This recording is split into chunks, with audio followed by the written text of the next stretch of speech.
All right, so welcome back to the channel. I wanted to do a boot video on two mock toe non-insulated, not steel toe boots because I purchased these roughly at the same time. I got these in December last year, and I got these in, I got these in December last year, the Carolinas, and I got these in January, and these are Duraderos. And this is a relatively new company, and Carolinas a well-established company. But what I wanted to do is I wanted to go a full year, and I'm close to it now, on a wedge sole boot. I just want to talk about both of them because I've worked both of these. I've worked these a lot more, I must say. Like these, I honest to God, I probably have like 1,300 miles in on these right now. I'm about 10 months on these Duraderos, and they come with a free resole. So I thought that was a great deal. So I picked these up. These, the Carolina, I think they call them Carolina Amp toes. This is an older model and they're discontinued now, but they're still readily available. You can get these. I paid, I think, about $165 for these last year. And I was at the shoe store last week. They still have these for sale, even though they're discontinued, and they're still $165. So let's start at the bottom because I really want to take a look at wedge soles. So on the bottom of these, what we have here is the Merrimack brand of a wedge sole, and I think Carolina calls theirs the Raptor. Thorogood calls theirs the Max Wear Wedge, I believe it's called. It doesn't matter. They're all the same. They're all made by the same company called Merrimack. And then same thing with the Duraderos. There's their wedge sole, made by Merrimack, and I have been extremely impressed with the wedge sole for what I do. Because what I do is automotive, and I did not think I'd be able to do a true wedge sole boot on automotive floors. We're talking flat cement, slippery surfaces, a lot of chemicals, a lot of dirt, a lot of dust, a lot of salt, a lot of metals, stuff like that. Stuff that I didn't think I'd be able to pull this off with, because I have tried it before. I tried it in the Brunts on the Marin, did not work. Could not work after about 2 weeks. They were just too slippery. And I also tried them on the Irish Setter wing shooter, the one that has the heel, and that didn't work either. Those are too slippery. I know they make an ST version, which is like a flat wedge sole, a true wedge sole. I might try that. But this is the polyurethane base on the wedge sole. And I'll compare it to, I love these boots too. These are the Heritage style. This is a rubber based, and this is a polyurethane base, and they're different. Some of the same texture, obviously, but they are different. So this is rubber, polyurethane. This only has 300 miles on it, which may seem a lot to you, but it's not a lot to me. And I'm wiping out the heel. I'm taking a good amount of the tread traction off of these. You know, right here, I don't know if you can see that, but they're getting pretty eaten away. I want to wear these down a little bit more. I might get these resoled. I might go with like a vibrant sole, like a heel, and try to turn them into the Roughnecks, just because I already have some wedge soles here. But if you check this out, right? Like, this is the Carolina. This one's got 300 miles. I mean, there's just not a lot of wear here compared to a rubber sole. So if you ask me, I prefer the polyurethane. It's a little softer. You think it would wear away faster, but it didn't. The rubber is supposedly a little better grip, but it wears away quick, and it feels harder, but it just, I don't know, it just wears away. I don't understand it, but it does. It wears away fast. Anyway, so let's get back to the boots here. All right, so Carolinas, they do a triple stitch all around here, like a stitch down, and they get it right here too. They do it right on the creases, which I kind of like that. The thing I didn't care about the welt, and this welt is filthy. I was working in these today. This is covered. The welt, the 360-degree storm welt, it doesn't go up super high, so I really had a hard time trying to get these water resistant. Like the water just rushed in on these, and I know they're not waterproof, so I guess you can expect that. But they did. I tried to treat them, and I did. I tried neat's foot oil, and then I did mink. That didn't help. And then I just went snow seal, and I snow sealed these things, and it changed the leather dramatically. This was originally an Old Town folklore leather, which I don't know how to describe it, but it's like a waxed, rough looking leather. Like say if you're doing hardwood floors and you can do like a nice clean oak, and then they have a rustic version of that oak. That's what this looked like, and I liked it, but I just couldn't keep the water out of these at all. But you know, it's to be expected, right? It's not waterproof, and I tried to just get them water resistant, and I just really couldn't do it. Like the leather, it's holding up nice. The welt's holding up good. There's your midsole. It's a little bit thin, in my opinion, for a midsole, at least compared to these. And I'll talk about those next. I'll talk about the Duradero next. But stitching's holding up pretty well. It's a one-piece mock, so that's holding up strong. Get nice little America tags on there. One thing I definitely did not care for with these is this tongue. I could not do anything to keep this thing like somewhat flat. It was always like this, and literally my sock would be right here, and like the laces would be just riding right on me. You know what I mean? I could not get this thing to twist back. I was twisting it. I was trying all sorts of stuff. I'm like, I just got to live with it. This one's a little bit better, as you can see. And these are filthy right now. My hands are literally getting dirty just touching these things. But yeah, I couldn't do that. I couldn't get the tongue to sit flat on that one. Eyelets are holding up great, no issues. The speed hooks are nice, they're beefy. The laces, and they're fine too, by the way. These eyelets are doing good. The laces, I originally could not stand these things. They just had this weird feel to them, like super, I don't know, almost like sandpaper, just very rough feeling, and they're small. But I've come to like them a little bit because they hook around the speed hooks pretty quickly. I do like that. Come on back down here. I want to show you one thing. Because the welt didn't stick out very far on these, when I started kicking things at work, and I use them in the snow too, like I kicked a snow shovel and I dented this toe cap. Like I know it's not steel toe and it is going to dent, but I've never had a toe cap actually collapse on my foot.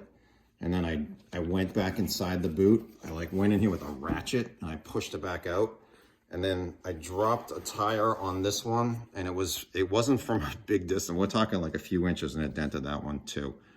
So that, you know, I didn't care for that part, but you know, it's not steel toe, so you know, what do you expect? All right, let's flash up here to the top here. All right, so we got this rolled over piece of leather on the collar. That's holding up really good. My original video on these, the back was a little bit twisted here, and I had some leather kind of fraying away. I've learned to live with that. It's fine. You know, it's a work boot. I don't really care too much. I love the stiffness of this heel counter. Like, this is solid. This has a good feel to it. It's nice and solid. When I bought these boots, had a nice solid feeling on these, which tells me it's stable here, and it still has that. And these have a steel shank as well. So these still holding up there, nice and stiff, good support. However, if I go inside this boot, like check this out. I don't know if you can see this, but I'm going to get my flashlight out here. Look at the material on this counter. I don't know if you can you see that? It's like a little, right in there. You see how it's starting to wear away in that corner? Right there. It's got it right there. So it's not leather. They don't put leather in there. If you flash over to this one's worse, much more pronounced. Do you see that? Right in there. My heel is riding on that right now. That heel counter is wiped out. I like the insoles though. I gotta say, those are nice and cushiony. These are holding up really pretty well. So I'm pretty pleased with those. For a stock insole, I'm really picky on an insole, and these did great, and they're still doing great, but I haven't worn these that much compared to these. All right, then take a look at this. I kind of like this too. If you look inside if I remove the insole out, see this green thing? It's like a nice padding. They put like a pour-on under there. It's got a little squish to it, but it doesn't feel like super squishy. It's just a little something extra in there, which I liked. It's not cork, but it's a little something. And then underneath that, it's probably a fiber board, and then it goes to your midsole. So pretty solid boot. I mean, I can't complain much about it. I mean, it's a good looking boot too. I've gotten some compliments on it. But like I said, I changed the color dramatically on these things. All right, let's go on over to the Duradero. So this has been a really good boot. It's held up really well. It really has, and I've used them a lot. This has, let's see, it's almost almost 4 times the mileage as these. All right, but check this out. So these are 12 wides. The Carolinas are 12 wide. These are 11 and a half wide.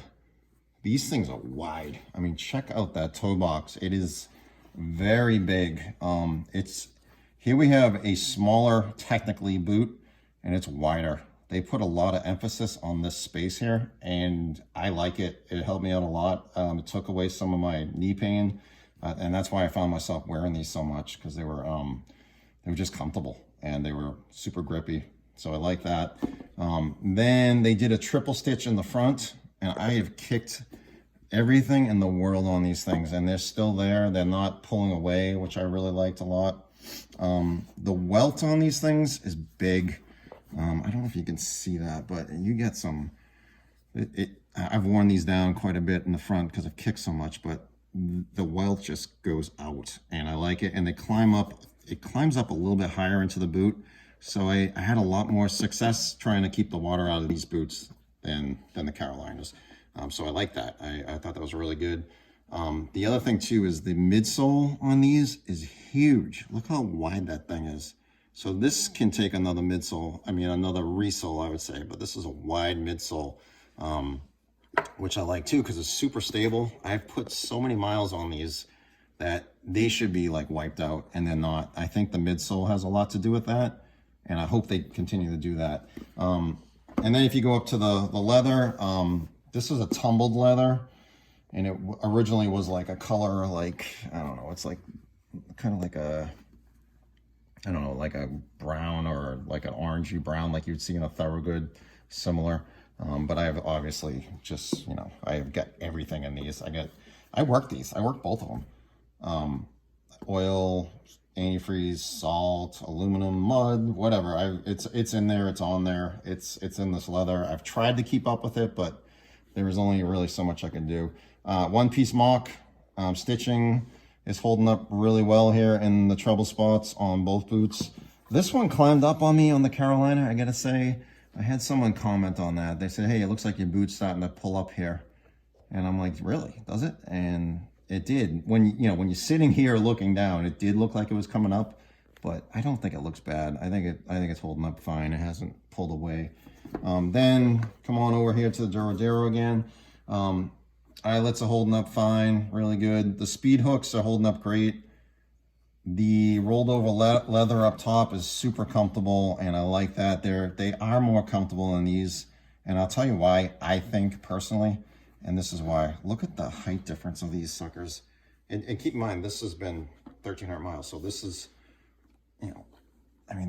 it's just a taller boot. It goes up just enough past like the area that I need it on my ankle, which I like. But you get your little assist tabs back here, good, but they were up higher, so it made it feel a little more comfortable. The heel counter on the Duradero, it's softer, and initially I wasn't sure how I felt about that. I'm like, is that, I'm like, this is so stiff, and I like that, and I'm like, is this going to give me problems? And it didn't. And I have a pair of Thorogoods, and theirs is very similar as far as the stiffness, or not as stiff as you would think. So I haven't had any issues with these. And then if you come inside here, if you take a look on the heel counter on these are not torn up at all. Like this must be like a real piece of leather, because I have not damaged those in either boot. They're holding strong right in there. And I've replaced the insoles on these because I have a lot of miles with these. I didn't care for the stock insoles either. So I went with I don't even know what's in there right now. Some kind of industrial standard. It's actually pretty good, I gotta say. I do like it. Tongue on this is laying pretty flat for me. Like, I'm pretty happy with these tongues. They're staying where they're supposed to, so I'm not having issues with those. But yeah, really both pairs of boots, really good. I'm pretty happy with the both of them. I tell you what I'm really happy with is that I'm able to work in a wedge sole boot in my environment, and that's what I wanted. Like, I kept seeing these like everywhere, these styles, this style of boot. I'm traditionally a heeled boot, like the big heavy heeled boots, and it was just tiring me out. It's fatiguing me, and I don't see automotive guys wearing wedge soles, and you really should. You would look at it and go, oh, there's no way that's going to work in automotive, and it does. Oil, grease, antifreeze, everything. The grip on these is fantastic, so give it a shot. Both of them high quality boots. Like I said, these have since changed. These are now made in Leon, Mexico. They're not made in the US anymore, this style. And these are made in Leon, Mexico as well. These come with a free resole, so I've been happy with that. I'm gonna send these out probably at the end of the year. I wanna get a full year out of these. These don't come with a free resole, but good boots. I've done a couple other videos on these before, when I started, and I did one other video on these as well. But they're holding up great. So yeah, thumbs up on the both of them. I probably do prefer these a little better for work, just because they're a little more comfortable for me, a little bigger, like wider toe box. I like how they went up a little higher. These, I don't know. I like these a lot too, I gotta admit, I do. I'm just not as comfortable wearing these. It's a little, like, I don't know, there's something with my knees with these. But, you know, I can't complain. They're solid as well. But for working every day, I did prefer these. Otherwise, I would have wore those every day, right? Maybe, I will say this, I like the shape of the front maybe a little better than these. Maybe a little bit. But, you know, I work. Look what they look like after you work on them. It doesn't really matter, right? Yeah, so good boots, both boots, Carolina, Amp Toe, Mock Toe, and the Duradero Mock Toe. Good boots.